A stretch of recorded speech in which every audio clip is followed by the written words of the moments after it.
every time I look at this man's Twitter timeline, it reads like a dystopian horror novel of everything that is coming down the lane towards crushing internet restrictions, free speech restrictions. And he noted that literally just the other day, the Biden administration was in the Supreme Court actually arguing for social media companies to be able to continue censoring free speech, while they're also simultaneously pushing to expand their control of the internet through what they call net neutrality. And this is what Brendan Carr is warning about. He's commissioner on the Federal Communications Commission, previously general counsel of the FCC. He joins us now via Skype. Sir, always good to have you. I mean, I'm not joking. Every time I like take a deep breath and I go and check your timeline because it's always something that they're trying to do. This is like, it's the Wild West, but with restrictions. But there's always something from this administration to further restrict speech. So if they're not trying to pressure social media companies to continue censorship or what they call, for the public good, now we have this second attempt at expansion with net neutrality. Explain this, because a lot of people aren't following what this threat really is. Yeah, thanks so much. Good to be with you, Dana. One day I hope to come on with some good news, but you're right. Up to now, shining the truth out there. There's a lot of bad things that are going on. And the reality is this, when it comes to control, the government thinks that it just never has enough of it. And, the FCC is going to vote just this month, April 25, to restore these Obama-era net neutrality rules. Of course, net neutrality sounds good, but it's simply neutral. Orwellian. Yeah, it's simply Orwellian branding. It's about subjecting the internet to what we call Title II regulation, which means it gives the government expansive new authorities over the internet. This isn't an isolated pinprick. We've seen this, as you noted, with these digital equity rules for the internet that we voted into place at the FCC just last year. We see it with these speech restrictions that are going on. All of these go together, and they're part of the Biden administration's plan to continue to exercise more and more control over the internet. This is the net neutrality. This was a hot topic of debate, 10 years ago? And like you say, whenever Washington, D.C. titles something, it's usually the opposite of what it means. So if it's, about, the Inflation Act, it's not about inflation. If it's about neutrality, it's really not about neutrality. It's, it's government restriction and very, as you said, Orwellian named. Included in this, and I'm pulling this up because I thought this was a joke. I actually thought this was from Babylon Bee, and then I saw it on your timeline that it was true. Broadcasters, for example, they would have to start posting race and gender scorecards breaking down the demographics of their workforce. This is all the stuff that's like going into everything, where you have the digital equity, then you have the net neutrality.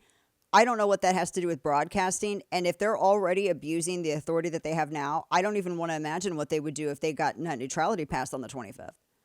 Yeah, you're right. These are all individual decisions. So net neutrality is its own thing. You're right. We had this race and gender scorecard thing that we separately imposed on broadcasters. But you're right.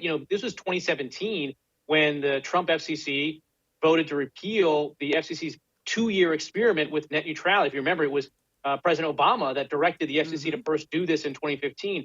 And back in 2017, you remember the apocalyptic headlines. CNN ran a bolded banner headline saying, "End of the internet as we know it." The Senate Democrats said if this net neutrality repeal goes through, you'll get the internet one word at a time. And this misleading of the American public about why we need to do this is so concerning. Even today, the FCC doesn't level with the American public. They put out these documents that say we need net neutrality for national security. But the reality is the government already has all the authority they need to deal with any national security threat. Or they say we need this for consumer privacy.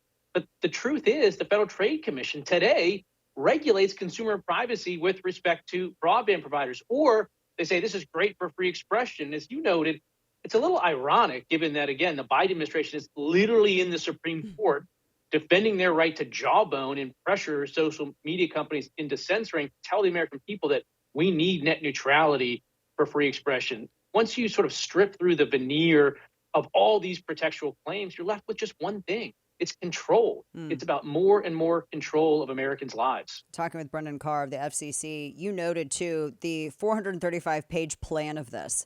that they immediately getting into page 2, they start saying, well, there's no oversight already of, broadband today. There's no federal oversight. So that's why we really need this, because it's going to protect free speech. That's not true. I mean, you have oversight authority already.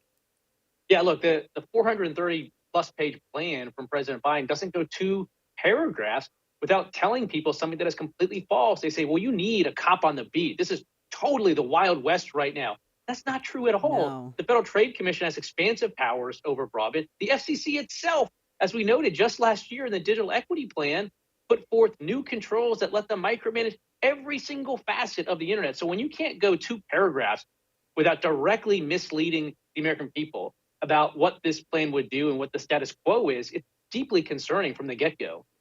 How is this going to affect how people use the internet? So for those who maybe don't make their living digitally, maybe they just, they consume their news digitally, or they, share things on Instagram, or maybe they have fun, which they shouldn't have TikTok, but maybe they do.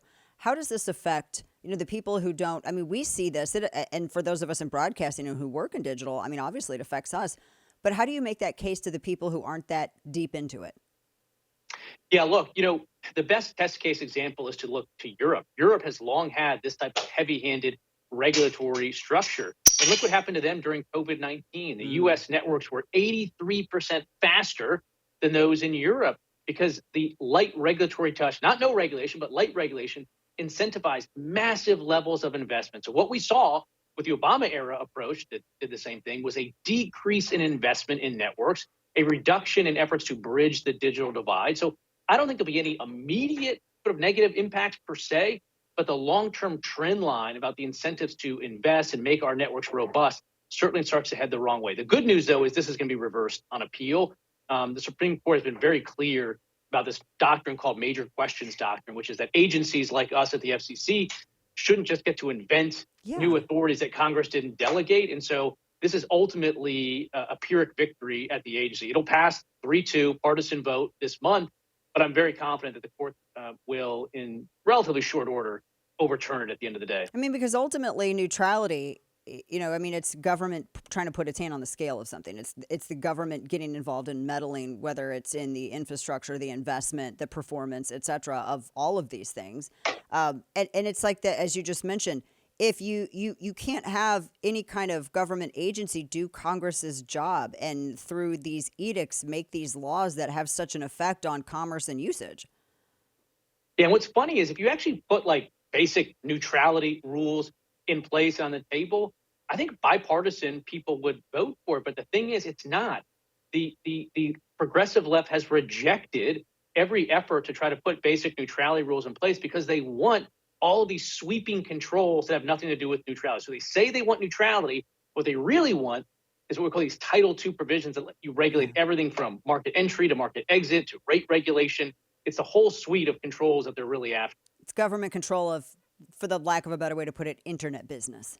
More government control. No, exactly right. Exactly. Well, we appreciate you raising awareness of this, and we're going to watch and see. I'm so glad that you say that it's going to be defeated upon appeal. That makes me feel better because I'm like, golly, now there's something else to worry about.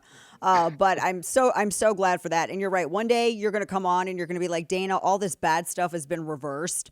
I don't have anything bad to share with you. It's all good. Maybe next time. And then that's it. We'll have that. We'll have that maybe after November. That'll come after. I look forward to that day. There you go. Brendan Carr with the FCC. Always a pleasure. Thank you. Good to see you. Thanks so much.